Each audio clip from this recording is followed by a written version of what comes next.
இனிய பொங்கல் நல்வாழ்த்துக்கள். எங்கள் வீட்டில் பொங்கல் சூப்பராக பொங்கிருச்சு. உங்கள் வீட்லேயும் பொங்கியிருக்குன்னு நினைக்கிறேன். எல்லோரும் பொங்கலுக்கு என்னென்ன பண்ணீங்கன்னு வந்துட்டு கமெண்ட்டில் சொல்லுங்கள். இன்றைக்கி நாங்கள் என்ன பண்ணோன்னா ஒன்றுமே பண்ணலைங்க. பெருசாக பொங்கலுக்கு என்ன பண்ணுறதுன்னு எனக்கு தெரியல. காலையில் எந்திரிச்சோடனே வெள்ளனே பொங்கல் வச்சாச்சு. பொங்கல் வச்சதுக்கப்புறம் எப்பயும் ஒரு ஸ்பெஷலாக ஒரு சாம்பார் வைப்பாங்களே பொங்கலுக்கு, அந்த சாம்பாரையும் வச்சாச்சு. வச்சுட்டு சாப்பிட்டு முடிச்சாச்சு. நெக்ஸ்ட்டு என்ன பண்ணுறதுன்னு யோசிக்கும் போது ஒரு ஐடியாவும் இல்லை.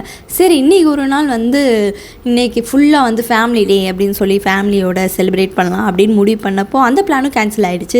என்ன பண்ணுறதுன்னு தெரியல. சரி ஆஃப்டர்நூன் சமையல் டக்குன்னு சமைச்சு முடிச்சுட்டு நல்ல ஒரு மூவி பார்க்கலாம் அப்படின்னு நினைக்கும் போது என் ஹஸ்பண்டுக்கு அடுத்து ஒரு குட்டியாக வேலை வந்துருச்சு. சரி அங்கே போயிட்டு வரட்டும், நம்ம அதுக்கப்புறம் பார்த்துக்கலான்னு சொல்லி விவிஷா குட்டியை தூங்க வச்சுட்டு நான் கொஞ்சம் நேரம் ரெஸ்ட் எடுக்க ஆரம்பிச்சிட்டேன். அதுக்கு முன்னாடி நாங்கள் பொங்கல்லாம் வச்சுட்டு 2 வீட்லேயும் பொங்கல் வச்சுட்டு ஜாலியாக என்ஜாய் பண்ணிட்டு விவிஷாவுக்கு அந்த கரும்பு டேஸ்ட்டில் ரொம்ப ரொம்ப பிடிச்சிருந்துச்சு. அதை சாப்பிட்டுட்டு எங்களை அவள் சாப்பிட விடல சொல்ல போனால். ஏன்னா அவன் கேட்குறானே நாங்கள் சாப்பிடாம விட்டுட்டோம். எங்களுக்கு பொங்கல் சூப்பராக போச்சு. உங்களுக்கு எப்படி போச்சுன்னு சொல்லுங்கள். டாட்டா.